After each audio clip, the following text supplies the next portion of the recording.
Discussion है। हम लोग फिजिक्स को डिस्कस करें। फिजिक्स में हमारा आज का टॉपिक है रक्षा प्रौद्योगिकी। तो इसको हम लोग डिस्कस करेंगे। पहला प्रश्न पूछा गया कि रक्षा अनुसंधान एवं विकास संगठन का आदर्श वाक्य क्या है। रक्षा अनुसंधान एवं विकास संगठन का आदर्श वाक्य है क्या है। इसका सही जवाब क्या होगा, आप बताइए। तो देखिए, इसका सही जवाब हो जाएगा बलस्य मूलम विज्ञानम, यानी सी ऑप्शन बिल्कुल करेक्ट ऑप्शन है। ठीक है, C option right option. DRDO का आदर्श वाक्य है, मोटो है बलस्य मूलम विज्ञानम, यानी शक्ति का स्रोत विज्ञान है जो शांति और युद्ध में राष्ट्र को संचालित करता है। सेकंड प्रश्न, भारत की पहली स्वदेशी एंटी रेडिएशन मिसाइल का नाम क्या है। भारत की पहली स्वदेशी एंटी रेडिएशन मिसाइल का नाम क्या है, बताइए।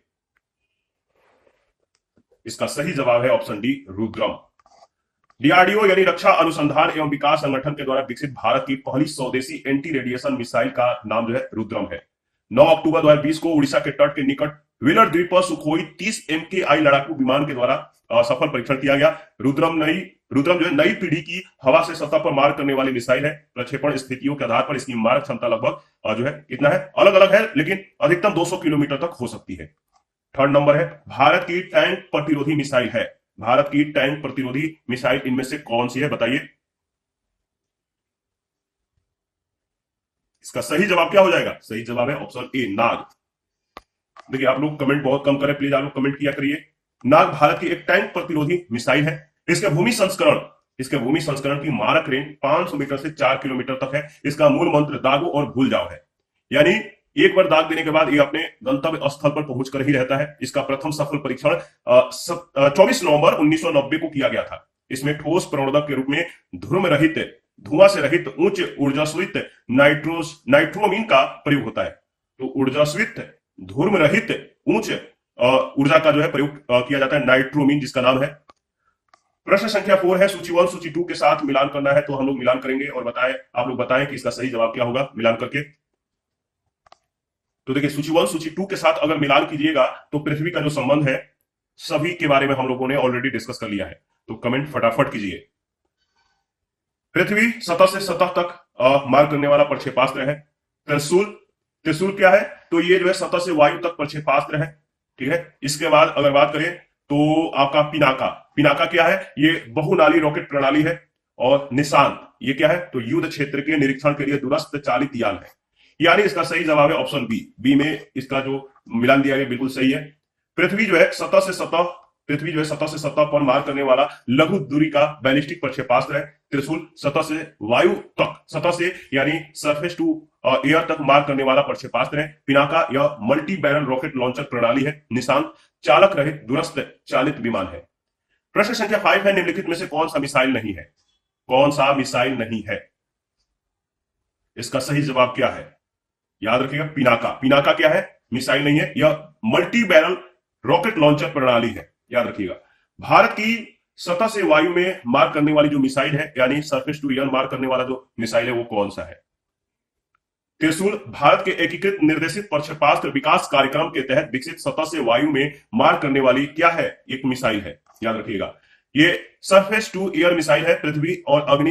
पृथ्वी और अग्नि सतह से सतह पर मार करने वाले बैलिस्टिक प्रक्षेपास्त्रों की श्रृंखला है। जबकि नाग डीआरडीओ के द्वारा दागो और भूल जाओ के तर्ज पर विकसित टैंक भेदी मिसाइल है, एंटी टैंक। 7 नंबर, निम्नलिखित में से कौन सा सही सुमेलित है। कौन सा सही सुमेलित है, इसका सही जवाब क्या होगा। इनमें से कौन सही सुमेलित है, तो इसका सही जवाब हो जाएगा नाग जो है प्रति टैंक प्रक्षेपास्त्र है, बिल्कुल सही। सी ऑप्शन बिल्कुल करेक्ट ऑप्शन है, बाकी जो है सही सुमेलित नहीं है। नाग जो है दागो और भूल जाओ, फायर एंड फॉरगेट के सिद्धांत पर संचालित होने वाला ये तृतीय पीढ़ी की एंटी टैंक मिसाइल है। त्रिशूल सतह से हवा में मार करने वाली, जबकि पृथ्वी सतह से सतह पर मार करने वाली मिसाइल है। पिनाका एक बहु बैरल रॉकेट लॉन्चर है। प्रश्न संख्या 8 है, सतह से सतह पर मार करने वाली भारतीय रक्षा मिसाइल कौन सी है। सतह से सतह पर मार करने वाली भारतीय रक्षा मिसाइल कौन सी है, इसका सही जवाब हो जाएगा ऑप्शन डी, पृथ्वी। प्रश्न संख्या 9, सूची 1 सूची 2 के साथ आपको मिलान करना है। मिलान कीजिए और इसका सही जवाब क्या होगा बताइए। ऑलरेडी इसके बारे में हम लोगों ने डिस्कस कर लिया है, कमेंट करके बताइएगा इसका सही ऑप्शन क्या होगा। देखिए, जो त्रिशूल है ये लघु परास सतह से वायु प्रक्षेपास्त्र है। इसके बाद अगर बात करें तो पृथ्वी सतह से सतह पर मार करने वाला प्रक्षेपास्त्र है। अग्नि क्या है, अग्नि माध्यमिक परास प्रक्षेपित या प्राक्षेपिक निकाय है। और नाग जो है ये टैंक रोधी, सॉरी टैंक रोधी यानी एंटी टैंक, ये मतलब कि एंटी टैंक है, टैंक रोधी प्रक्षेपास्त्र है, यानी सी ऑप्शन इसका बिल्कुल करेक्ट ऑप्शन है।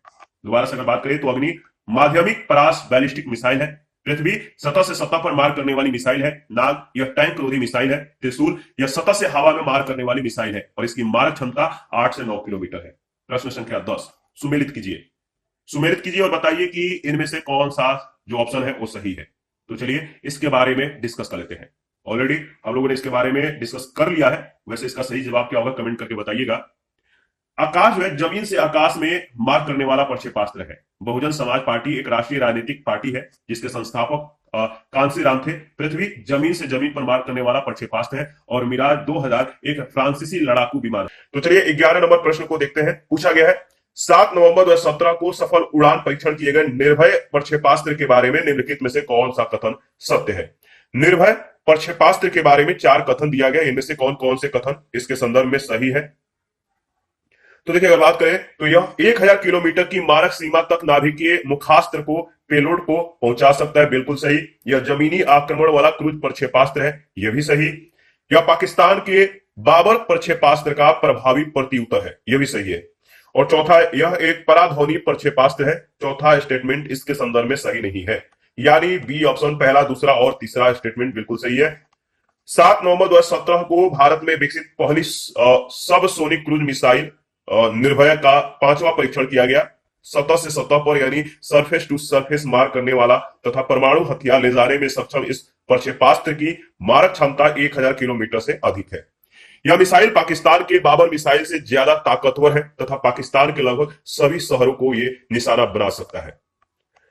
प्रश्न संख्या 12 है, निम्नलिखित कथनों में से कौन सा एक अस्त्र प्रक्षेपास्त्र के संबंध में सही नहीं है। निम्नलिखित में से कौन सा एक अस्त्र प्रक्षेपास्त्र के संबंध में सही नहीं है। जो सही नहीं है वो कौन सा कथन है। तो देखिए अगर बात करें तो इसके संदर्भ में डी ऑप्शन जो दिया गया है, यह 90 किलोमीटर की दूरी पर शत्रु के विमान को मार गिराने में सक्षम है, यह कथन सत्य नहीं है। अस्त्र दृश्य, याद रखें, अस्त्र दृश्य सीमा से परे हवा से हवा यानी एयर टू एयर मार करने वाला यह मिसाइल है जिसका विकास रक्षा अनुसंधान एवं विकास संगठन यानी डीआरडीओ के द्वारा किया गया है। यह उन्नत श्रेणी का लड़ाकू विमान चालकों को अधिकतम जो है 80 किलोमीटर की दूरी से दुश्मन के विमानों पर निशाना लगाने में और उसे मार गिराने में यह सक्षम है। चांदीपुर स्थित एकीकृत परीक्षण रेंज से 20 मई 2011 को इस मिसाइल का जो है उड़ान परीक्षण किया गया। 16 से 19 सितंबर 2019 के मध्य जो है अस्त्र मिसाइल के 5 सफल उड़ान परीक्षण उड़ीसा तट से किए गए। प्रश्न संख्या 13 है, भारत का पहला दृश्य सीमा से परे हवा से हवा में मार करने वाला स्वदेशी अभिकल्पित एवं रक्षा अनुसंधान और विकास संगठन के द्वारा विकसित प्रक्षेपास्त्र कौन सा है। भारत का पहला दृश्य सीमा से परे हवा से हवा यानी एयर टू एयर मार करने वाला स्वदेशी अभिकल्पित एवं रक्षा अनुसंधान एवं विकास संगठन के द्वारा विकसित जो प्रक्षेपास्त्र है वह आपका अस्त्र।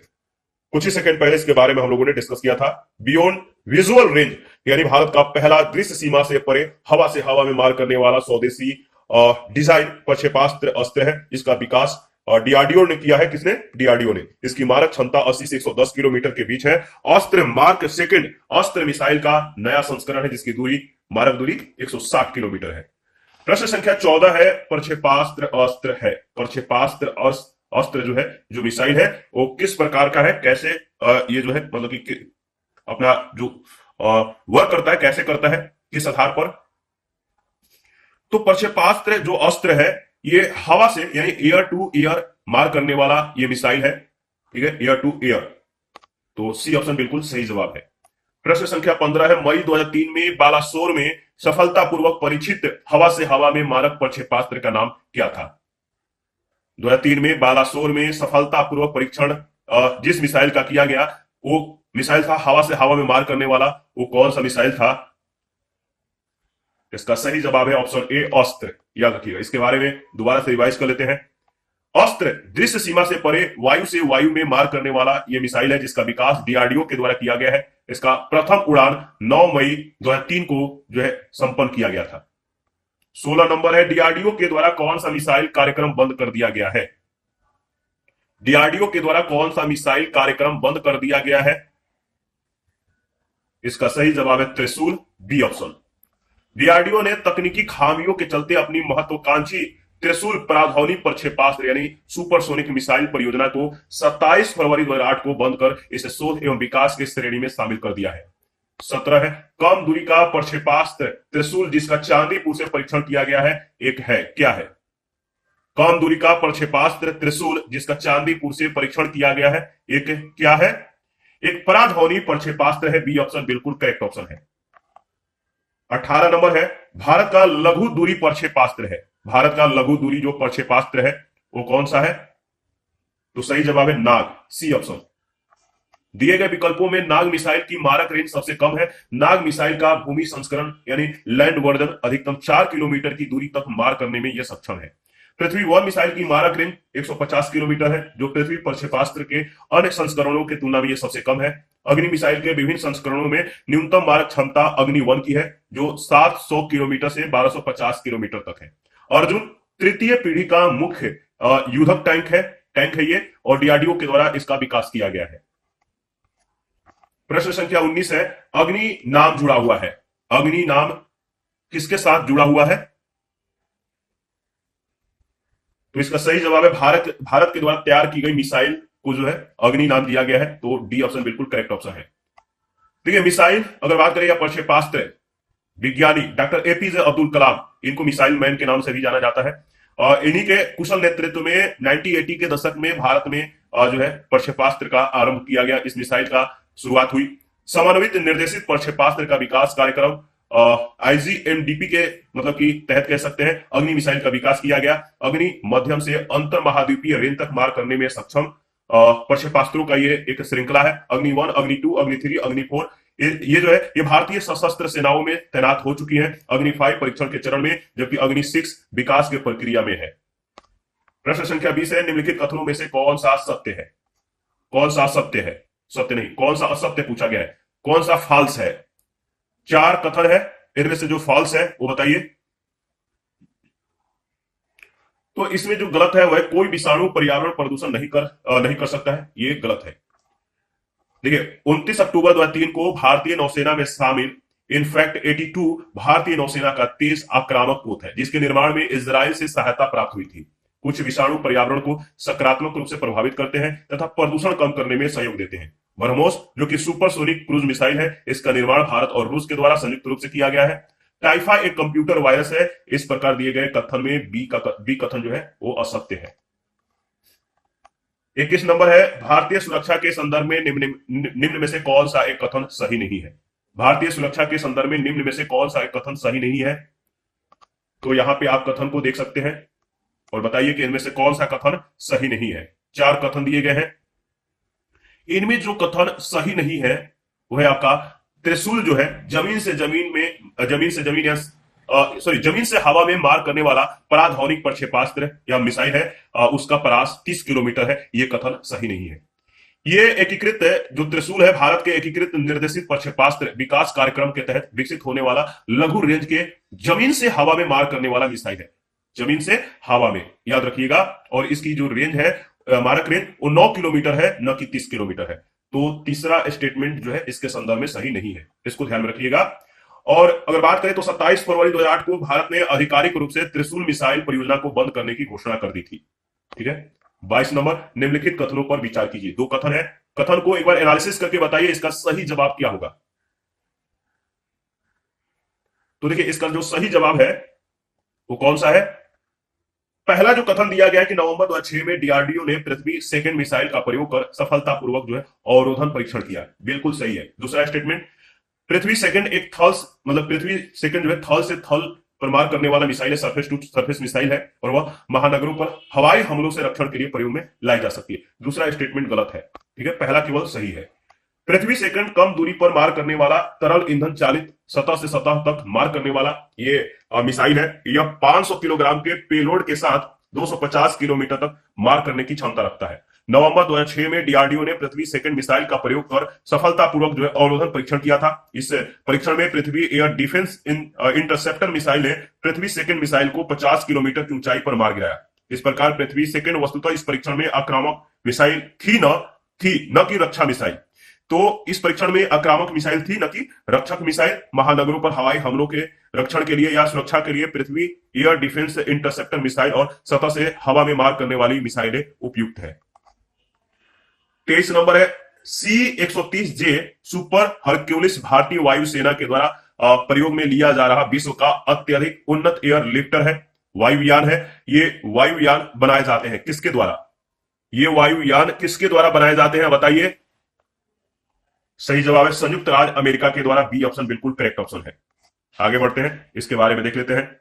भारतीय वायुसेना के द्वारा अत्यधिक उन्नत एयर लिफ्टर वायुयान C-130J सुपर हरक्यूलिस प्रयोग में जो है लाया जा रहा है, जिसके लिए C-130J सुपर हरक्यूलिस निर्माता लॉकहीड मार्टिन कंपनी से जो है IAF ने 2008 में लगभग $1.1 बिलियन का समझौता किया था। लॉकहीड मार्टिन कंपनी का मुख्यालय यूएसए में स्थित है।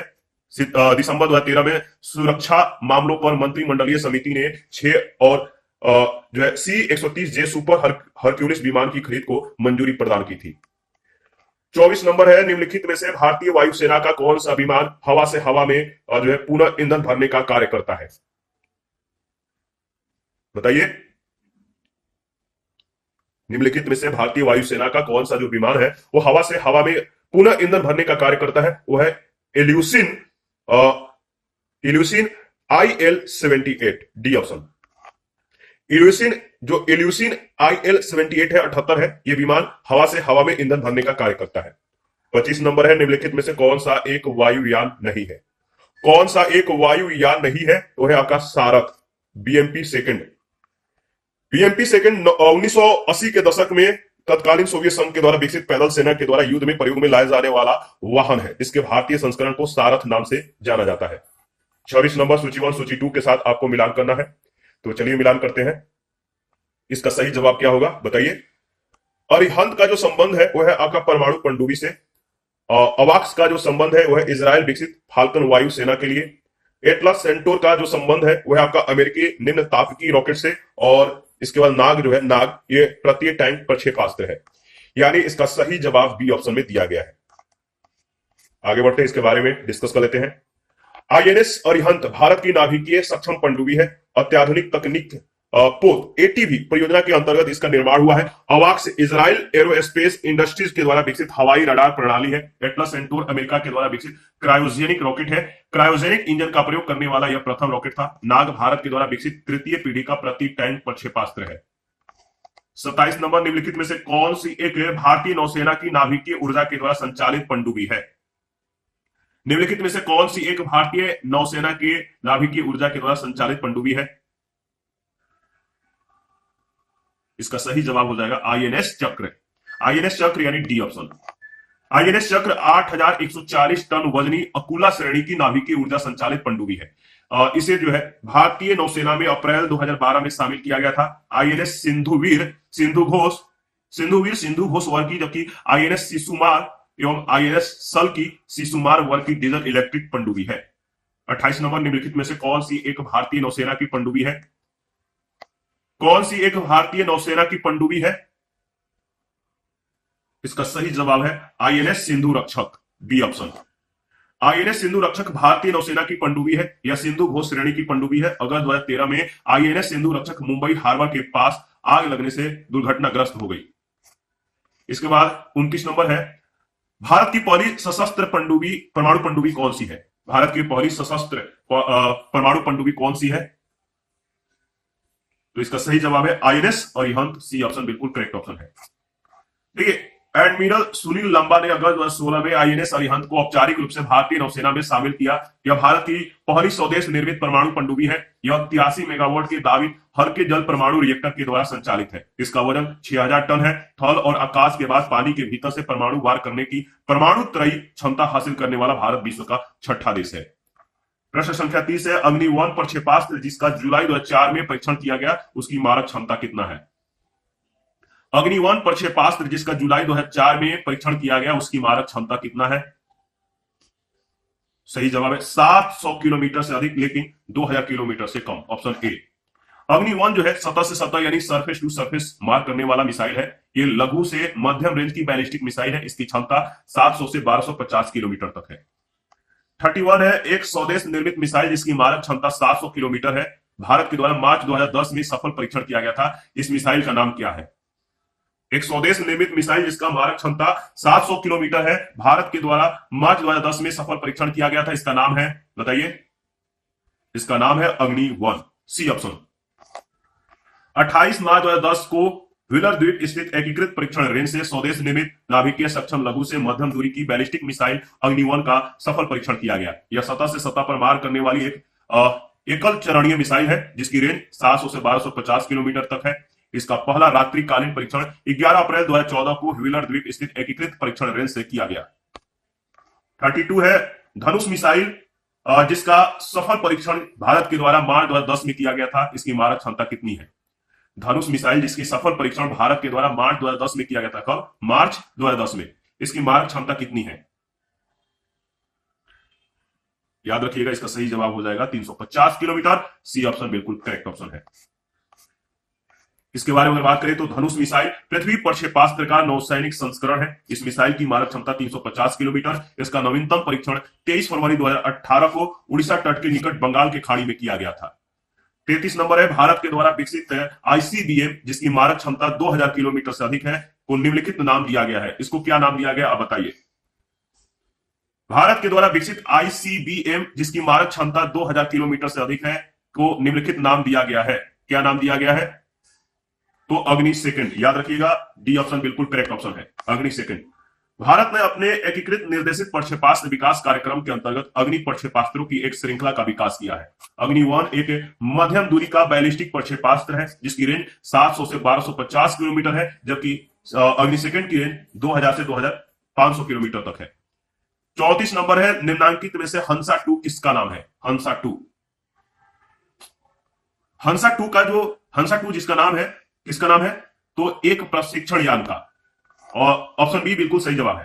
हंसा जो है भारत के नेशनल एरोस्पेस लेबोरेटरीज के द्वारा जो है डिजाइन और Taneja aerospace and aviation limited के द्वारा निर्मित एक सामान्य विमान है जिसका प्रयोग उड़ान परीक्षण के लिए किया जाता है। हंसा 2, हंसा 2RE, हंसा 3, हंसा एस, हंसा UAV आदि इसके विभिन्न संस्करण हैं। 35 निम्नलिखित युग्मों में से कौन सा एक सही सुमेलित नहीं है? निम्नलिखित युग्मों में से कौन एक सही सुमेलित नहीं है? तो देखिए, इसका सही जवाब हो जाएगा, बताइए, ऑप्शन बी फाल्कन। रूस के द्वारा भारत को उपलब्ध कराई गई क्रूज मिसाइल है, यह सुमेलित नहीं है। इसका जो सही जवाब है वो है बी ऑप्शन।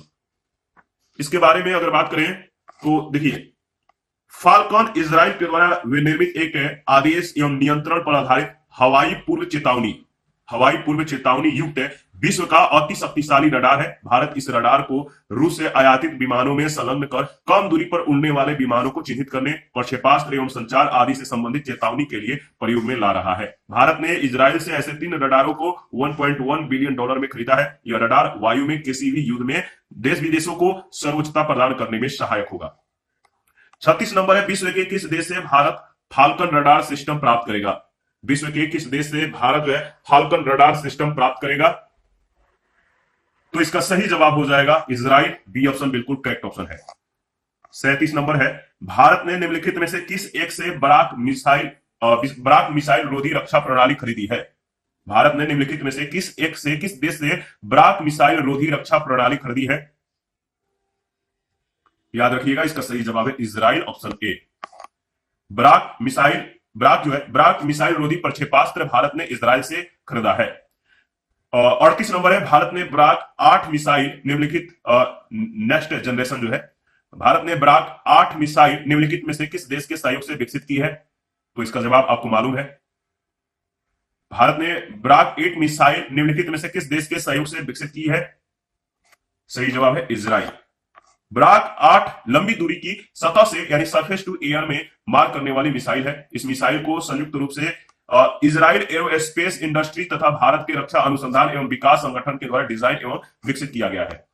39 है, भारतीय नौसेना के लिए चालक रहित हेलीकॉप्टर का विकास निम्न में से किस देश के सहयोग से किया जा रहा है? भारतीय नौसेना के लिए चालक रहित हेलीकॉप्टर का विकास निम्न में से किस देश के सहयोग से किया जा रहा है? इसका सही जवाब है, क्या जवाब है? इसका सही जवाब है इजराइल। ठीक है, आगे बढ़ते हैं। ठीक है, अगर बात करें तो भारत की हिंदुस्तान एरोनॉटिक्स लिमिटेड तथा इसराइल की इसराइल एरोस्पेस इंडस्ट्रीज के द्वारा संयुक्त रूप से मानव रहित हेलीकॉप्टर का विकास किया जा रहा है। 40 नंबर है, किस फ्रांसीसी कंपनी ने भारत को राफेल लड़ाकू जेट की आपूर्ति की है? किस फ्रांसीसी कंपनी ने भारत को राफेल लड़ाकू जेट की आपूर्ति की है? तो इसका सही जवाब है दसाल्ट एविएशन ने, बी ऑप्शन, दसाल्ट एविएशन।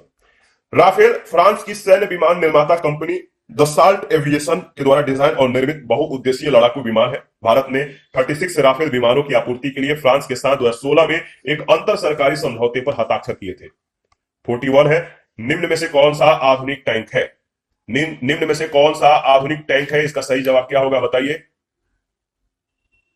तो देखिए इसका सही जवाब है, इनमें से जो आधुनिक टैंक है इसका सही जवाब क्या है? वो है आपका अर्जुन, सी ऑप्शन बिल्कुल करेक्ट ऑप्शन है। मुख्य युद्धक टैंक अर्जुन एक अत्यंत विध्वंसकारी अत्याधुनिक टैंक है। इसका विकास डीआरडीओ के द्वारा डीआरडीओ ने Bharat heavy electricals limited, Bharat earth movers limited और अवाड़ी स्थित भारी वाहन फैक्ट्री के सहयोग से स्वदेशी एवं आयातित तकनीक के द्वारा किया गया है। 42 है, स्वदेशी तकनीक से तैयार किए गए प्रथम T90S युद्धक टैंक को नाम दिया गया है। स्वदेशी तकनीक से तैयार किए गए प्रथम T90S युद्धक टैंक को क्या नाम दिया गया है? याद रखिएगा, इसका नाम दिया गया भीष्म, ऑप्शन सी। स्वदेशी तकनीक से तैयार किए गए प्रथम T90S युद्धक टैंक को भीष्म नाम दिया गया है। ठीक है, इसके बाद प्रश्न संख्या 43, 25 जनवरी 2002 को अंतरिक्ष में प्रक्षेपित अग्नि प्रक्षेपास्त्र सेकंड के बारे में निम्नलिखित कथनों पर विचार कीजिए। यहां पे 3 कथन दिए गए, इनमें से कौन सा कथन सही है आप बताइए। तो देखिए इसमें जो ऑप्शन होना चाहिए सही ऑप्शन नहीं है और डाउटफुल ऑप्शन है, तो इसके बारे में हम लोग डिस्कस ही कर लेते हैं। वैसे ऑलरेडी इसके बारे में हम लोगों ने डिस्कस कर लिया था, फिर भी दोबारा से रिवाइज कर लेते हैं। अग्नि सेकंड मध्यम दूरी तक मार करने वाली ये बैलिस्टिक मिसाइल है। इसकी मारक रेंज 2000 से 2500 किलोमीटर तक है। इस मिसाइल के दोनों चरणों में यानी 2 स्टेप पर यह कार्य करता है। इन दोनों स्टेप में ठोस परमाणुक का प्रयोग किया गया है।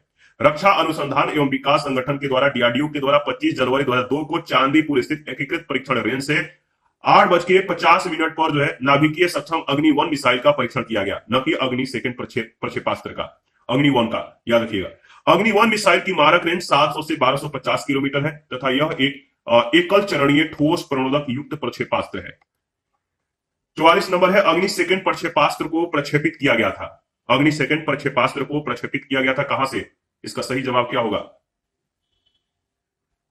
याद रखिएगा, सही जवाब है चांदीपुर, यानी बी ऑप्शन।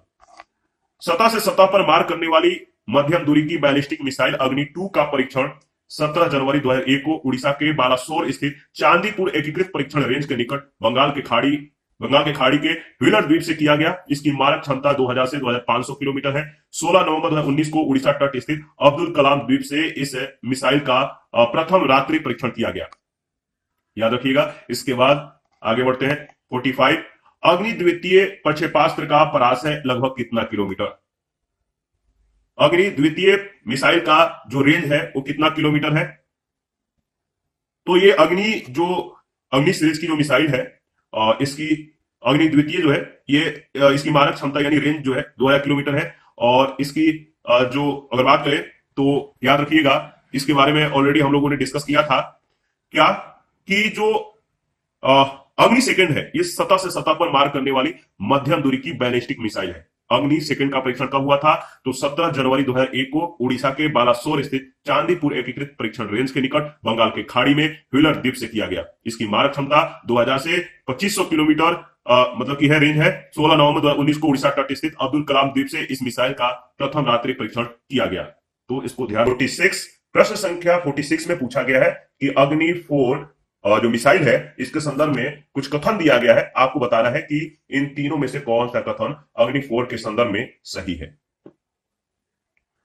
अग्नि 4 मिसाइल के संदर्भ में जो पहला कथन है यह सरफेस से या सरफेस टू सरफेस तक मार करने वाला मिसाइल है, तो क्या यह सही है? दूसरा है, इसमें केवल द्रव नोदक ईंधन के रूप में इस्तेमाल होता है, क्या यह सही है? यह 1 टन नाभिकीय वारहेड को 7500 किलोमीटर दूरी तक फेंक सकता है। तो देखिए, पहला छोड़कर दूसरा और तीसरा स्टेटमेंट गलत है, यानी केवल पहला स्टेटमेंट सही हो जाएगा, ऑप्शन ए। अग्नि श्रृंखला की सभी मिसाइलें सतह से सतह पर मार करने वाली मिसाइलें हैं। अग्नि जो 4 है, एक द्विचरणीय ये मिसाइल है जो ठोस परमाणुक के द्वारा चालित है। इसमें द्रव नोदक ईंधन के रूप में प्रयोग नहीं होता है। हालांकि अग्नि 4 1 टन का युद्ध शीर्ष ले जाने में यह सक्षम है। इसकी अधिकतम मारक दूरी 4000 किलोमीटर है, ठीक है, याद रखिएगा। और 47 है, अग्नि 5 मिसाइल के विषय में निम्नलिखित तथ्यों में से कौन सही नहीं है? अग्नि 5 मिसाइल के विषय में निम्नलिखित तथ्यों में से कौन सही नहीं है? इसका सही जवाब क्या होगा, आप बताइए। पहला है, इसे कहीं से भी प्रक्षेपित किया जा सकता है। ये तो स्टेटमेंट बिल्कुल सही है। इसकी प्रक्षेपण श्रेणी 5000 किलोमीटर तक की है, ये भी सही है। यह दुश्मनों के रडार के पहुंच से बाहर रहेगी, ये भी सही है। चौथा है, यह पूर्णतः स्वदेशी नहीं है, ये स्टेटमेंट गलत है, यानी डी ऑप्शन बिल्कुल सही जवाब है, क्योंकि यह पूर्णतः स्वदेशी है। इसके बारे में अगर बात करें तो अग्नि 5 एक अंतर महाद्वीपीय बैलिस्टिक मिसाइल है जिसे भारत के रक्षा अनुसंधान एवं विकास संगठन यानी डीआरडीओ ने विकसित किया है। यह एक पूर्णतः स्वदेशी मिसाइल है। देखिए, सचल प्रक्षेपक युक्त कनस्तर प्रक्षेपण प्रणाली से लैस अग्नि 5 को सड़क या रेल के जरिए कहीं से भी ले जाकर वहां से प्रक्षेपित किया जा सकता है। अग्नि 5 की आरंभिक मारक दूरी 5000 किलोमीटर है, और लेकिन इसे जो है 8000 से लेकर 10000 किलोमीटर तक बढ़ाया जा सकता है। अग्नि 5 शत्रु के रडारों को जाम करने वाले इलेक्ट्रॉनिक उपकरणों से लैस है, जिसे यह दुश्मनों के रडारों के पहुंच से बाहर रहेगी। 48 है, इंद्र क्या है? इंद्र है, इंद्र याद रखिएगा रडार है, इंडियन डॉपलर रडार, भारतीय थल सेना और वायु सेना के लिए डीआरडीओ के द्वारा विकसित जो है 2D रडारों की एक श्रृंखला है। इस श्रृंखला के अंतर्गत विकसित रडार है इंद्र 1, इंद्र 2। इनका प्रयोग श्रीलंका की वायु सेना के द्वारा भी किया जा रहा है। 49 है, उस प्रक्षेपास्त्र का नाम बताएं जिसका परीक्षण भारतीय वैज्ञानिक और रक्षा अधिकारियों ने 27 जनवरी 1996 को चांदीपुर से किया। उस प्रक्षेपास्त्र का नाम बताइए जिसका परीक्षण भारतीय वैज्ञानिक व रक्षा अधिकारियों ने 27 जनवरी 1996 को चांदीपुर से किया। इसका सही जवाब क्या होगा? तो याद रखिएगा, इसका सही जवाब है अग्नि 2, बी ऑप्शन बिल्कुल करेक्ट ऑप्शन है। इसके बारे में अगर बात करें तो 27 जनवरी 1996 को पृथ्वी 2 प्रक्षेपास्त्र का परीक्षण किया गया। 6 अक्टूबर 2018 को उड़ीसा के बालासोर स्थित चांदीपुर रेंज से पृथ्वी 2 मिसाइल का रात्रि परीक्षण किया गया, और पृथ्वी 2 एक चरणीय तरल परमाणुक चालित मिसाइल है। 50 नंबर है, निम्नलिखित में से पूर्व राष्ट्रपति अब्दुल कलाम ने कौन सा लड़ाकू वायुयान उड़ाया था, यानी फाइटर एयरक्राफ्ट उड़ाया था? एपीजे अब्दुल कलाम के द्वारा कौन सा फाइटर एयरक्राफ्ट उड़ाया गया? इसका सही जवाब क्या है? तो इसका सही जवाब है सुखोई 30 MKI, डी ऑप्शन। 8 जून 2006 को तत्कालीन राष्ट्रपति अब्दुल कलाम ने 30 मिनट के लिए लड़ाकू वायुयान सुखोई 30 MKI को उड़ाया। उनके साथ सहयोगी pilot wing commander Ajay Rathore रहे। इसके बाद पूर्व राष्ट्रपति प्रतिभा पाटिल ने भी अपने कार्यकाल के दौरान 25 नवंबर 2009 को सुखोई 30 MKI विमान में उड़ान भरकर इतिहास रचा था। वे किसी लड़ाकू विमान में सवार होकर उड़ान भरने वाली पहली भारतीय महिला बनी थी। आगे बढ़ते हैं, प्रश्न संख्या नेक्स्ट 51। पूछा गया कि अमेरिका ने मिसाइल टेक्नोलॉजी नियंत्रण व्यवस्था के अंतर्गत किस पर 2 वर्ष के लिए रोक लगाया है? अमेरिका ने मिसाइल टेक्नोलॉजी नियंत्रण व्यवस्था के अंतर्गत किस पर जो है 2 वर्षों के लिए रोक लगा दिया है? इसका सही जवाब है भारतीय अंतरिक्ष अनुसंधान संगठन, यानी बी ऑप्शन। मई 1992 में अमेरिका ने मिसाइल तकनीक नियंत्रण व्यवस्था के अंतर्गत भारतीय अंतरिक्ष अनुसंधान संगठन यानी इसरो पर प्रतिबंध लगाया था। 52 है, निम्नलिखित में से भारतीय प्रक्षेपास्त्रों के पूर्ण स्वदेशी कार्यक्रम का निर्माता कौन कहलाता है? निम्नलिखित में से भारतीय प्रक्षेपास्त्रों के पूर्ण स्वदेशी कार्यक्रम का निर्माता कौन कहलाता है? तो सही जवाब है, देखिए बहुत ही इंपॉर्टेंट क्वेश्चन है, कई बार इस क्वेश्चन को पूछा गया है, तो इसका सही जवाब हो जाएगा doctor APJ Abdul Kalam, D option. Bharat के रक्षा अनुसंधान एवं विकास संगठन के प्रमुख रहे मिसाइल मैन के नाम से विख्यात अबुल पाकी जैनुलाबदीन अब्दुल कलाम, इन्होंने भारत के समन्वित निर्देशित प्रक्षेपास्त्र विकास कार्यक्रम के विकास में अपनी अहम भूमिका निभाया था। 1983 में प्रारंभ किए गए उक्त कार्यक्रम के तहत भारत ने अग्नि, पृथ्वी, त्रिशूल, नाग और आकाश प्रक्षेपास्त्र तैयार किए थे। इसी क्षेत्र में विशेष योगदान देने के लिए उन्होंने जो है उन्हें भारत के सर्वोच्च नागरिक सम्मान भारत रत्न से 1997 में सम्मानित किया गया था। वे भारत के 11वें राष्ट्रपति के रूप में 25 जुलाई 2002 से 25 जुलाई 2007 तक गरिमामयी पद पर आसीन थे। 53 है, सौर जिसका प्रतिरक्षा अनुसंधान एवं विकास संगठन के द्वारा 12 नवंबर 2008 को सफल परीक्षण किया गया है एक क्या है? शौर्य जिसका प्रतिरक्षा अनुसंधान एवं विकास संगठन के द्वारा 12 नवंबर 2008 को सफल परीक्षण किया गया है, वह एक क्या है? याद रखिएगा, सही जवाब है वह क्या है? तो थल से थल पर मार करने वाला प्रक्षेपास्त्र, यानी सरफेस टू सरफेस मार करने वाला मिसाइल, थल। ठीक है, अगर बात करें तो रक्षा अनुसंधान एवं विकास संगठन यानी डीआरडीओ के द्वारा विकसित सौर्य सरफेस टू सरफेस पर मार करने वाला मिसाइल है, जिसकी मारक क्षमता 700 किलोमीटर है। ठीक है, और इसके बाद 54 है, निम्नलिखित में से आपको बताना है कि कौन सौर्य के संबंध में सही नहीं है। कौन सा वह कथन है जो सौर्य के संबंध में सही नहीं है? तो देखिए, अगर बात करें जो सौर्य के संबंध में जो दिया गया है जो सही नहीं है, वो है यह 900 किलोमीटर तक मार कर सकती है। और कुछ ही सेकंड पहले हम लोगों ने इसके बारे में डिस्कस किया था। सरफेस से सरफेस या सरफेस टू सरफेस मार करने वाली हाइपरसोनिक मिसाइल सौर्य का सफल परीक्षण 24 सितंबर 2011 को उड़ीसा के चांदीपुर स्थित एकीकृत परीक्षण रेंज से किया गया था। लगभग 700 किलोमीटर की दूरी तक मार करने में यह मिसाइल सक्षम है, याद रखिएगा। तो इस प्रकार कथन सी गलत है। सी ऑप्शन, मतलब ऑप्शन सही है, स्टेटमेंट गलत है। 55 है, भारतीय रक्षा के संदर्भ में निम्नलिखित कथनों पर विचार कीजिए। भारतीय रक्षा के संदर्भ में पहला है, सौर मिसाइल 8 मैक से अधिक गति से उड़ान भर सकती है, क्या यह सही है?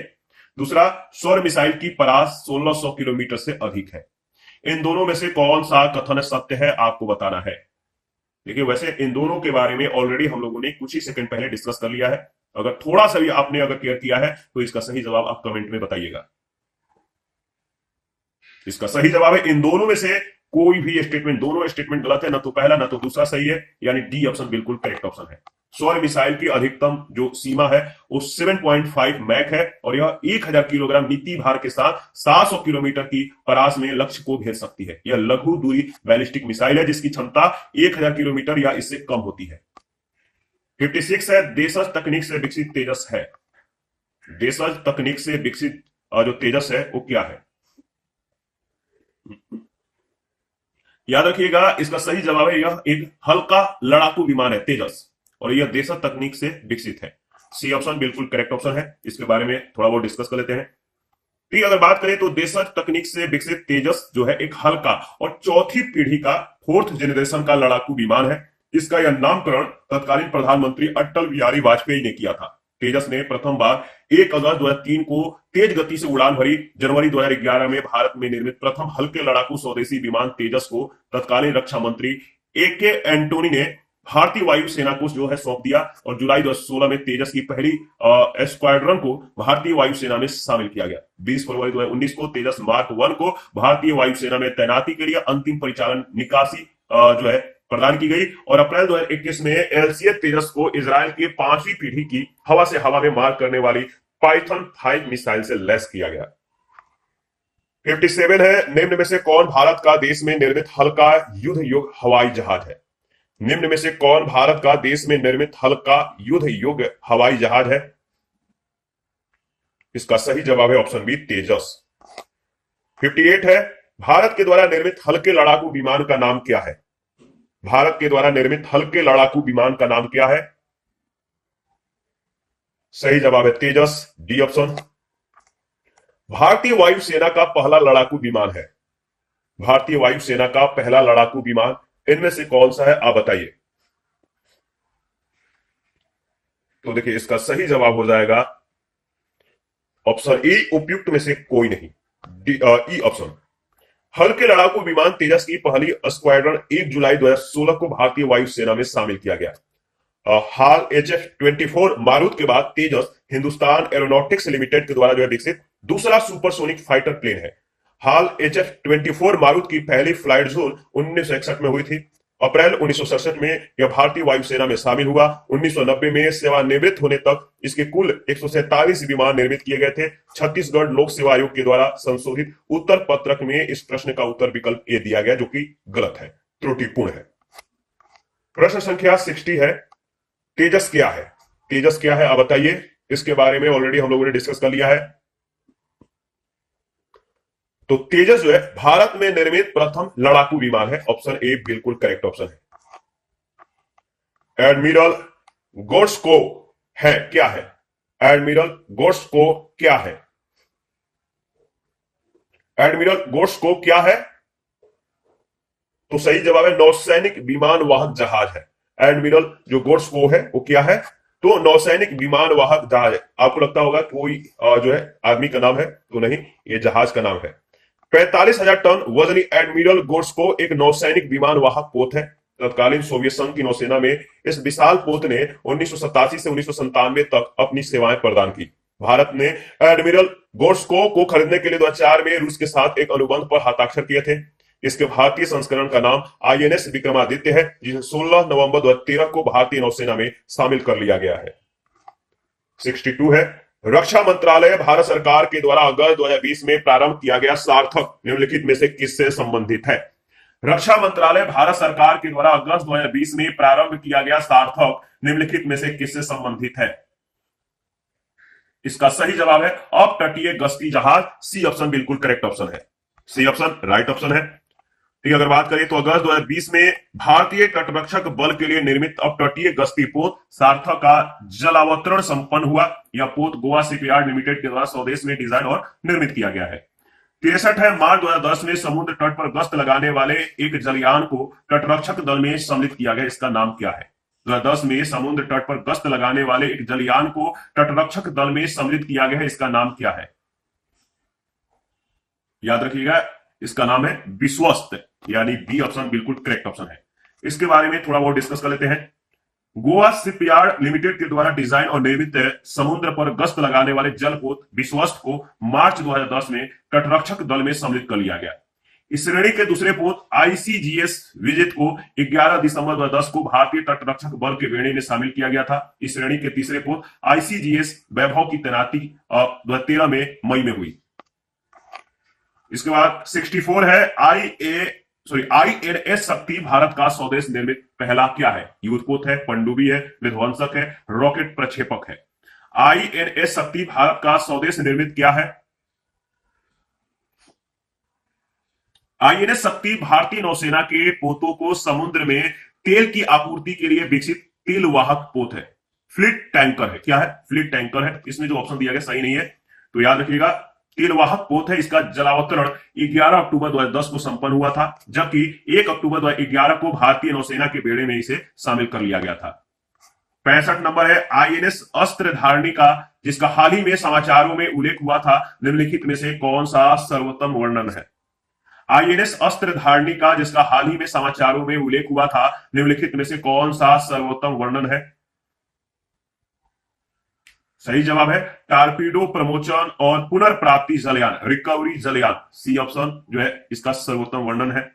आईएनएस अस्त्र धारणी भारतीय नौसेना का पहला ऐसा टारपीडो लॉन्च व रिकवरी पोत है जो पूरी तरह से स्वदेश में ही डिजाइन और इसका विकास किया गया है। 6 अक्टूबर 2015 को भारतीय नौसेना में इसे शामिल किया गया। कब, 2015 को। 66 है, ब्रह्मोस सुपरसोनिक क्रूज मिसाइल का निर्माण हुआ है, किसके किसके द्वारा। ब्रह्मोस को आप संधि विच्छेद कीजिएगा तो इसका सही जवाब आपको पता हो जाएगा। ब्रह्मोस सुपरसोनिक क्रूज मिसाइल का जो निर्माण हुआ है किन दो देशों के साथ हुआ है, किन दो देशों ने मिलकर किया है, तो सही जवाब है भारत और रूस के द्वारा। भारत और रूस, याद रखिएगा। देखिए अगर बात करें तो ब्रह्मोस जो है भारत के डीआरडीओ और रूस के एनपीओ मशीनो त्रोनेसिया, एनपीओ जिसे कहते हैं, एनपीओ मशीनो एस्ट्रोएनेसिया के संयुक्त उपक्रम में विकसित एक सुपरसोनिक क्रूज मिसाइल है। ब्रह्मोस नामक या जो ब्रह्मोस नाम है वो भारत की ब्रह्मपुत्र और रूस की जो मस्कवा नदी है इसके नाम पर रखा गया। इन दोनों के संयुक्त नाम को ब्रह्मोस कहा गया है। यह मिसाइल 2.8 से 3.0 मैक तक गति से जो है वार करने में पूरी तरह से सक्षम है। ब्रह्मोस 290 किलोमीटर तक के रेंज तक वार करने में सक्षम है। 20 मार्च 2013 को आंध्र प्रदेश के तट पर बंगाल के खाड़ी में ब्रह्मोस सुपरसोनिक मिसाइल का पनडुब्बी से छोड़े जाने वाले संस्करण का पहला परीक्षण सफलतापूर्वक जो है संपन्न हुआ। 67 है, आधुनिक ब्रह्मोस प्राधानिक मिसाइल जैसी प्रौद्योगिकी भारत ने संयुक्त रूप से किसके साथ विकसित की है। आधुनिक ब्रह्मोस प्राधानिक मिसाइल जैसे प्रौद्योगिकी भारत ने संयुक्त रूप से किसके साथ विकसित की है। इसका सही जवाब हो जाएगा रूस, ऑप्शन बी बिल्कुल करेक्ट ऑप्शन है। 68 है, सुपरसोनिक क्रूज मिसाइल ब्रह्मोस निम्न में से किसका एक संयुक्त उपक्रम है। सुपरसोनिक क्रूज मिसाइल ब्रह्मोस निम्न में से किसका एक संयुक्त उपक्रम है। इसका सही जवाब क्या होगा। सही जवाब है भारत और रूस का, ऑप्शन ए बिल्कुल करेक्ट ऑप्शन है। 69 है, ब्रह्मोस क्या है। ब्रह्मोस क्या है बताइए। ऑलरेडी इसके बारे में हम लोगों ने डिस्कस कर लिया है। तो ब्रह्मोस एक प्रक्षेपास्त्र है, सी ऑप्शन बिल्कुल सही जवाब है। 70 नंबर है। देखिए 18 अक्टूबर 2020 को भारत ने निम्नलिखित में से किस मिसाइल का सफल परीक्षण किया था? 18 अक्टूबर 2020 को भारत ने निम्नलिखित में से किस मिसाइल का सफल परीक्षण किया था? इसका सही जवाब क्या होगा बताइए। 18 अक्टूबर 2020 को भारत ने निम्नलिखित में से किस मिसाइल का सफल परीक्षण किया था? तो इसका सही जवाब है B option, BrahMos supersonic cruise missile नौसेना प्रारूप, यानी बी ऑप्शन बिल्कुल करेक्ट ऑप्शन है। इसके बारे में अगर बात करें तो याद रखिएगा 18 अक्टूबर 2020 को अरब सागर में भारतीय नौसेना के स्वदेशी स्टील्थ विध्वंसक युद्धपोत आईएनएस चेन्नई से ब्रह्मोस सुपरसोनिक क्रूज मिसाइल का जो है सफलतापूर्वक जो है परीक्षण किया गया था। 1 दिसंबर 2020 को पुनः भारतीय नौसेना के द्वारा बंगाल के खाड़ी में ब्रह्मोस सुपरसोनिक क्रूज मिसाइल ने जो है ये जो मिसाइल था cruise missile, BrahMos supersonic cruise missile, इसके नौसैन्य संस्करण का सफल परीक्षण किया गया। और 30 अक्टूबर 2020 को ब्रह्मोस मिसाइल के वायु से प्रक्षेपित किए जाने वाले संस्करण का भारतीय वायुसेना के लड़ाकू विमान सुखोई 30 MKI से जो है सफल परीक्षण किया गया। 71 है, ब्रह्मोस के संबंध में निम्नलिखित में से कौन सा कथन सही नहीं है? ब्रह्मोस के संदर्भ में 4 कथन दिए गए, जो कथन सही नहीं है वही आपको बताना है, वही ऑप्शन आपका सही होगा। अगर बात करें तो ब्रह्मोस, याद रखिएगा ब्रह्मोस मिसाइल की जो परास है, जो रेंज है वो है 290 किलोमीटर, और ब्रह्मोस मिसाइल का उन्नत संस्करण भी जो है बनकर तैयार है। इसकी मारक जो दूरी है, मारक क्षमता जो है वो है 500 किलोमीटर तक। ब्रह्मोस मिसाइल का परीक्षण उड़ीसा के तट के निकट आईएनएस रणवीर युद्धपोत से 21 मार्च 2010 को किया गया था, न कि 22 मार्च 2010 को। तो इसमें जो सही नहीं है वो है ऑप्शन सी और option D. C and D जो स्टेटमेंट है बिल्कुल सही नहीं है। 72 है, मार्च 2009 में ब्रह्मोस मिसाइल प्रक्षेपण किया गया, कहां से? मार्च 2009 में ब्रह्मोस मिसाइल का प्रक्षेपण कहां से किया गया? याद रखिएगा पोखरण से, ऑप्शन ए बिल्कुल करेक्ट ऑप्शन है। 290 किलोमीटर की रेंज वाले ब्रह्मोस ब्लॉक सेकंड सुपरसोनिक प्रक्षेपास्त्र का परीक्षण मार्च 2009 में राजस्थान के पोखरण फायरिंग रेंज से किया गया। ब्रह्मोस मिसाइल के अत्याधुनिक उच्च कौशल वाले संस्करण का सफल परीक्षण 9 जनवरी 2013 को विशाखापट्टनम तट के निकट संपन्न हुआ। 24 नवंबर 2020 को भारतीय थल सेना के द्वारा अंडमान एवं निकोबार द्वीप समूह से ब्रह्मोस मिसाइल के लैंड अटैक संस्करण का सफल परीक्षण किया गया। 73 है, डिफेंस रिसर्च डेवलपमेंट ऑर्गेनाइजेशन के द्वारा बनाया गया मानव रहित एयरक्राफ्ट का नाम क्या है? डिफेंस रिसर्च डेवलपमेंट ऑर्गेनाइजेशन के द्वारा यानी डीआरडीओ के द्वारा बनाया गया मानव रहित एयरक्राफ्ट का नाम क्या है? तो इसका सही जवाब है लक्ष्य, ऑप्शन सी। लक्ष्य भारत के द्वारा विकसित किया गया पहला चालक रहित वायुयान है। इसका विकास डीआरडीओ के वैमानिकी विकास प्रतिष्ठान के द्वारा किया गया है। 74 है, तकनीकी युक्ति जिसे नेत्र कहते हैं, क्या कहते हैं? जिसे नेत्र कहते हैं, इसके बारे में निम्न में से कौन सा कथन सही है? नेत्र के बारे में कुछ स्टेटमेंट दिया गया, इनमें से कौन सा सही है आपको बताना है। तो देखिए इसमें से जो एक सही है वो है आपका नेत्र जो है यह एक मानव रहित हवाई यान है जो 300 मीटर ऊंचाई तक उड़ सकता है। सी ऑप्शन बिल्कुल सही ऑप्शन है। डीआरडीओ ने आतंकवादी एवं विद्रोही गतिविधियों से निपटने के लिए विशेष मानव रहित विमान का विकास किया है। करीब 1.5 किलोग्राम भार का यह मानव रहित विमान नेत्र आइडिया फोर्स और डीआरडीओ के पुणे स्थित प्रयोगशाला R&DE के गठजोड़ का परिणाम है। यह 200 से 300 मीटर की ऊंचाई तक उड़ान भरने में सक्षम है। तो किसके द्वारा? तो याद रखिएगा, एक है आपका आइडिया फोर्स और डीआरडीओ के पुणे स्थित प्रयोगशाला R&DE के संयुक्त रूप से यह जो है निर्मित हुआ है, और इसकी जो उड़ान भरने की जो क्षमता है 200 से 300 मीटर के बीच है।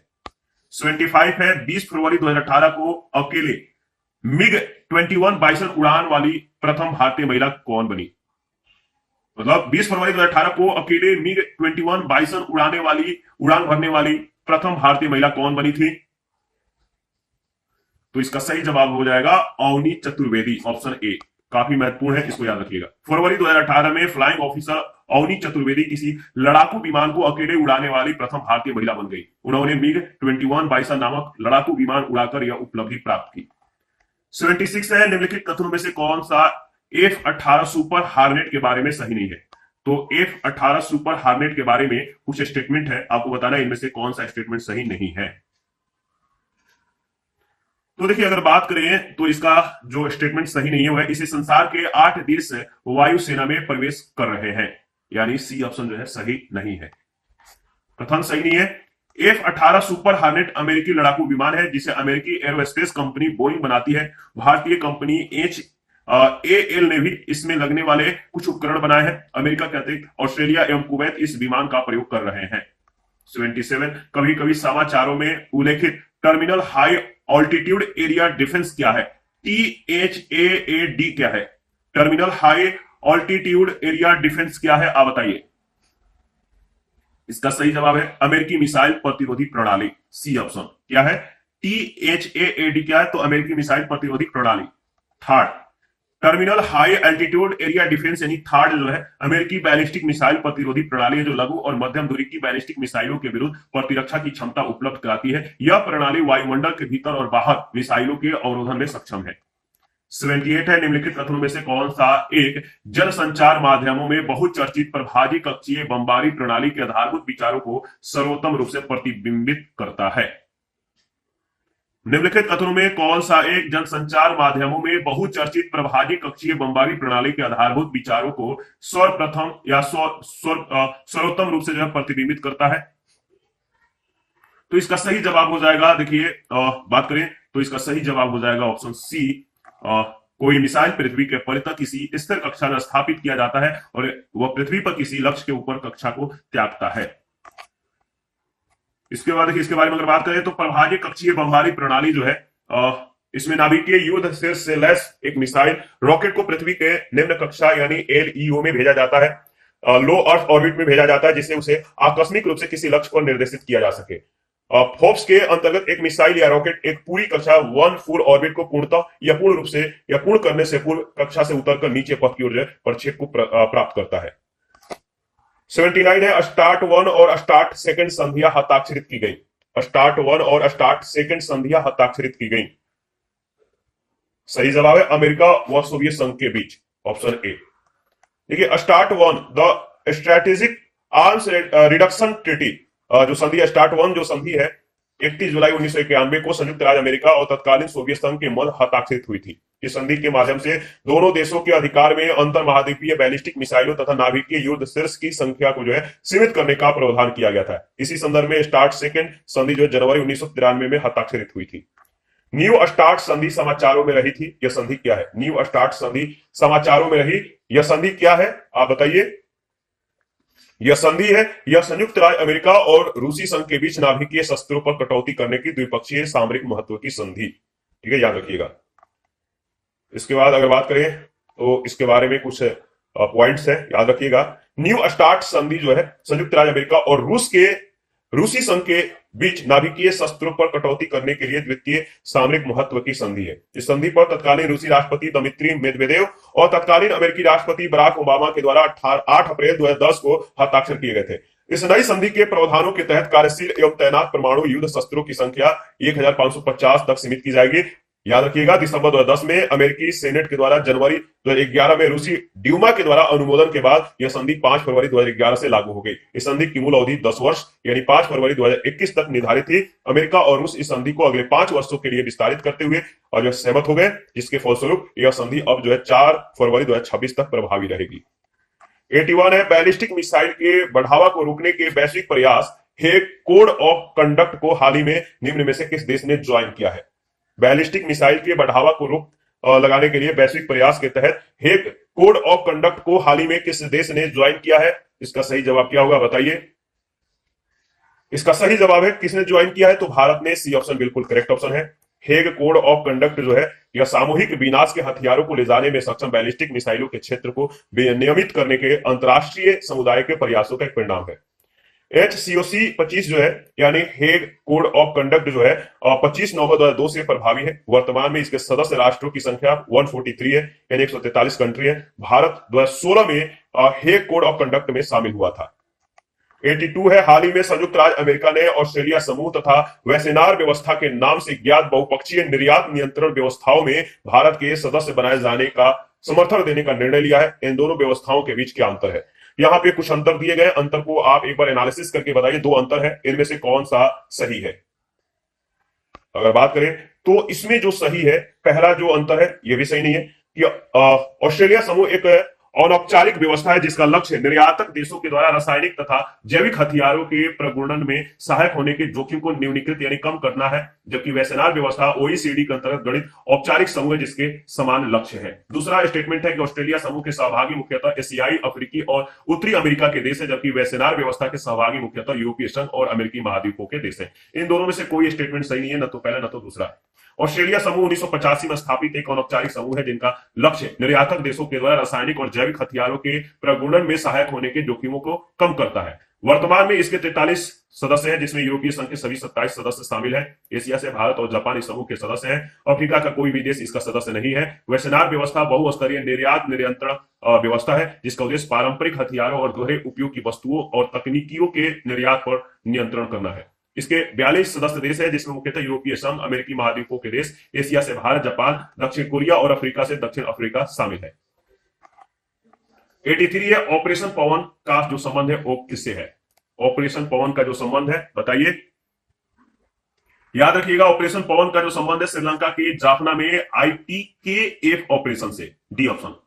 अक्टूबर 1987 में भारतीय शांति रक्षक सेना IPKF, Indian peace keeping force, इसके द्वारा भारतीय श्रीलंका समझौते के तहत लीटे के नियंत्रण वाले जाफना में चलाए गए अभियानों को ऑपरेशन पवन का नाम दिया गया, कोड दिया गया। 3 हफ्तों तक चले इस अभियान में आईपीकेएफ ने जाफना को लीटे से मुक्त करा लिया, परंतु इसकी कीमत 214 भारतीय सैनिकों की जान से चुकानी पड़ी। 84 है हिंद महासागर नौसैनिक परिसंवाद के संबंध में कौन सा कथन सही है? हिंद महासागर नौसैनिक परिसंवाद के संबंध में निम्नलिखित पर विचार कीजिए। इसमें जो सही है वो क्या है? तो देखिए, अगर बात करें तो इसमें जो सही है वो केवल पहला स्टेटमेंट देख लीजिए कि प्रारंभी यानी इनॉग्रल IONS हिंद महासागर नौसैनिक परिसंवाद जो है सिंपोजियम भारत में 2015 में भारतीय नौसेना की अध्यक्षता में हुआ था। क्या यह सही है? तो देखिए, अगर बात करें तो इसके संदर्भ में पहला स्टेटमेंट जो दिया गया सही नहीं है। दूसरा है IONS एक स्वैच्छिक पहल है जो हिंद महासागर क्षेत्र के समुद्र तटीय देशों की नौसेनाओं के बीच समुद्री सहयोग को बढ़ावा चाहता है या बढ़ाना चाहता है। तो बी केवल सही जवाब है। हिंद महासागर नौसैनिक परिसंवाद एक स्वैच्छिक पहल है जिसका उद्देश्य क्षेत्रीय दृष्टि से प्रासंगिक समुद्री मुद्दों पर विचार विमर्श का एक समावेशी और खुला मंच उपलब्ध कराने के माध्यम से हिंद महासागर क्षेत्र के तटीय देशों की नौसेनाओं के बीच समुद्री सहयोग को बढ़ाना है। 14 से 16 फरवरी 2008 के बीच पहला हिंद महासागर नौसैनिक परिसंवाद नई दिल्ली में भारत की अध्यक्षता में आयोजित किया गया था। हिंद महासागर नौसैनिक परिसंवाद में 25 राष्ट्र शामिल हैं, जबकि इसके ऑब्जर्वर्स की जो संख्या वो है 8। फ्रेंडशिप 2016 क्या है? फ्रेंडशिप 2016 क्या है बताइए। तो फ्रेंडशिप 2016 जो है रूस और पाकिस्तान के सैनिकों के द्वारा किया गया संयुक्त युद्धाभ्यास। ऑप्शन ए बिल्कुल सही जवाब है। फ्रेंडशिप 2016 रूस और पाकिस्तान के सैनिकों के द्वारा किया गया संयुक्त युद्धाभ्यास है। यह संयुक्त युद्धाभ्यास 24 सितंबर से 10 अक्टूबर 2016 के बीच पाकिस्तान के सिरात इकाई के रतु बेस पर किया गया। इसमें करीब 70 रूसी और 130 पाकिस्तानी सैनिकों ने भाग लिया। याद रखिएगा, युद्धाभ्यास को दिया गया नाम शीत युद्ध के दौर में दोनों देशों के बीच रहे तनाव को खत्म होने का संकेत है। उल्लेखनीय है कि रूस और पाकिस्तान की सेनाओं का यह पहला संयुक्त युद्धाभ्यास था। 86 है निम्नलिखित देशों में से किसने भारत और यूएसए के साथ जुलाई 2017 में मालाबार नौसैनिक अभ्यास में भाग लिया था? वह आपका जापान। ऑप्शन ए बिल्कुल सही जवाब है। देखिए, मालाबार श्रृंखला के अभ्यास का शुभारंभ 1992 में भारत और अमेरिका के नौसेनाओं के बीच हुआ।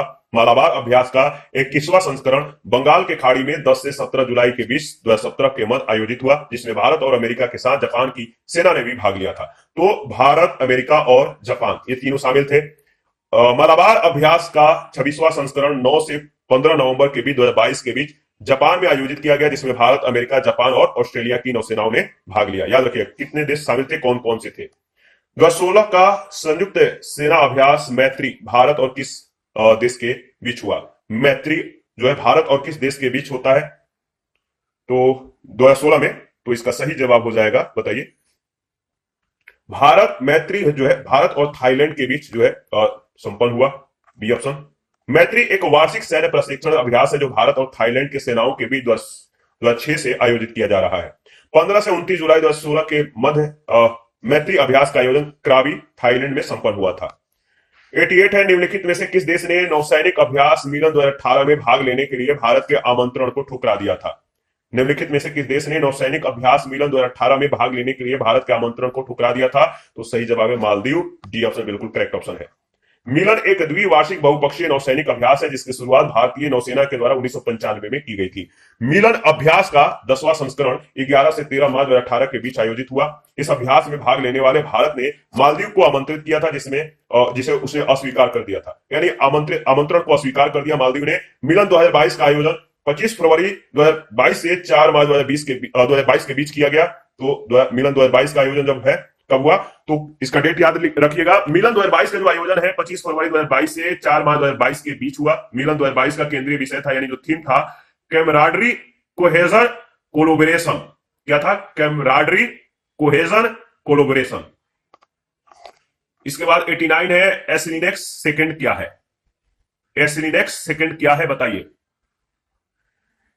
एसिलिनेक्स नाम से यह स्पष्ट हो जाता है, अगर इसको आप तोड़ कर देखिएगा तो एसिलिनेक्स श्रीलंका और इंडिया, भारत और श्रीलंका के द्वारा किया गया संयुक्त नौसेना अभ्यास है। क्या है? एसिलिनेक्स। तो भारत और श्रीलंका के बीच किया गया नौसेना संयुक्त अभ्यास। इसके बाद इसके बारे में अगर बात करें तो याद रखिएगा 19 से 24 सितंबर 2011 के दौरान भारत और श्रीलंका के बीच त्रिकोमाली में संयुक्त सैन्य अभ्यास एसिलिनेक्स सेकंड संपन्न हुआ था। एसिलिनेक्स का 7वां संस्करण सितंबर 2019 में विशाखापट्टनम में संपन्न हुआ। 2020 में त्रिकोमाली यानी श्रीलंका में एसिलिनेक्स अभ्यास का 8वां संस्करण संपन्न हुआ। प्रश्न संख्या 90, द्विपक्षीय सैन्य अभ्यास हरिमौज शक्ति 2018 भारत और किस देश के बीच आयोजित किया गया था? हरिमौज शक्ति 2018 भारत और किस देश के बीच हुआ था? भारत और मलेशिया के बीच, याद रखिएगा। 30 अप्रैल से 11 मई 2018 के बीच हरिमौज शक्ति संयुक्त प्रशिक्षण अभ्यास भारत और मलेशिया के थल सेनाओं के बीच जो है आयोजित किया गया था। इसी के साथ आज